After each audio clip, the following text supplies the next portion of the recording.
Welcome back, class, to another episode of Trump Whisper, translating stupid. Today we travel to a MAGA minion dipshittery extravaganza. Yeah, a Trump rally. Let's get it. Joined tonight and today by... I know this is petty, but what's a today? The fuck is that? This motherfucker's handicapped. Ain't nothing wrong with it. Just come out and admit it. When he was making fun of handicapped people, he was really making fun of himself. I guess if you think about it, it just doesn't show. But Trump is slow. Well, I guess it does show to most of us, but I'm talking about slow medically. Yeah, that shows too. You get my point. There's no doubt that when he was a child, he used to wear a helmet and a chin strap to school while riding in a short limo. Cause you know they wouldn't let his rich ass ride the short bus. It would have been in all the newspapers. Baby Trump takes short bus. Nah, his dad wouldn't have wanted to see that shit. Not at all. Carry on. two incredible football legends, New York Giants, Super Bowl heroes. I guess I would have to say Lawrence Taylor is the greatest defensive player ever.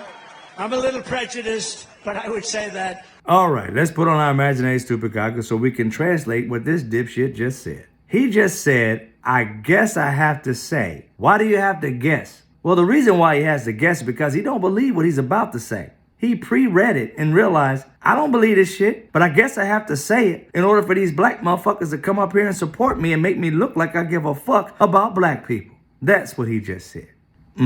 Carry on. And a man who was possessed during Super Bowl, he was a Super Bowl MVP, Otis O.J. Anderson in the here. Come on up, fellas, for a second. Come on up. Come on up. These guys, look at them. Lawrence, you look like you could play immediately. They could use you. Come on up. These guys are serious players.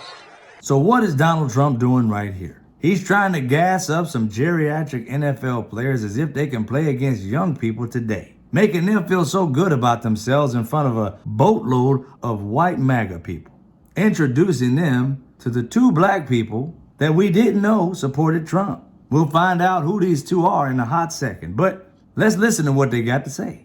You know, they're my golfing partners, too. Tell them, can Trump play golf? You have to tell them. I just want to say I grew up a Democrat, and I've always been a Democrat until I met this man right here. I'll tell you what. He will not have to worry about nobody in my family ever vote for a Democrat again. Did you just hear what I heard at the end? Somebody needs to go do a wellness check on his family. They can't vote for a Democrat ever again if they belong in his family. How does that sound? Oh, I get it. These motherfuckers are from a generation in which they told their wives to stay home barefoot and pregnant. So therefore they vote for whomever the fuck this motherfucker tells them to vote for. And he raised his kids the same way. You do as daddy say, or you can get the fuck out. Well, at this time, I'm hoping they old enough to move the fuck out. How the hell you gonna make a decision for the entire family? This should be a red flag, ladies. A man telling you that just because you're in his family, you can't vote no other way.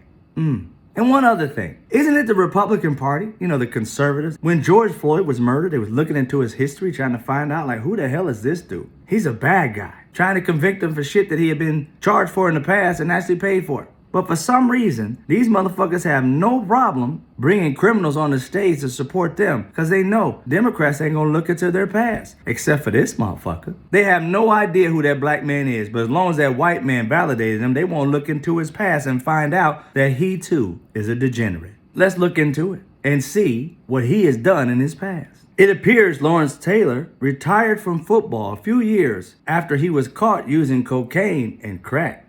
Yeah. He brought a cocaine crackhead on stage to say, I'm voting for you, and my family can't vote for nobody but you.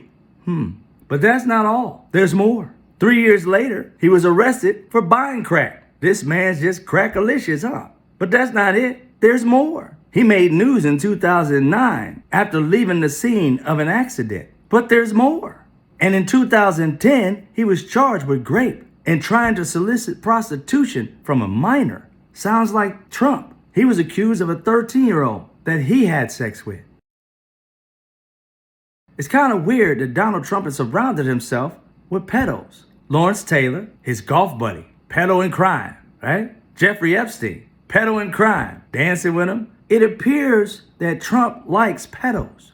One would only think that maybe birds of a feather flock to fuck together.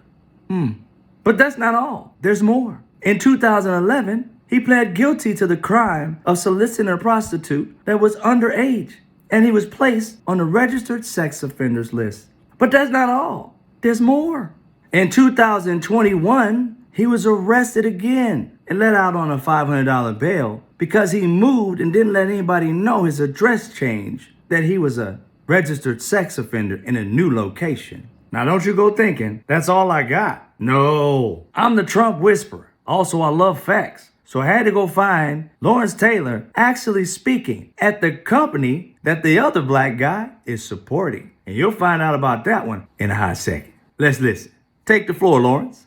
I said, LT, you write whatever you want on it. And he wrote, True Metro Exhibits, the #1 exhibit company in the world. Not bad, right? That's what LT wrote. So I lie a lot. So what?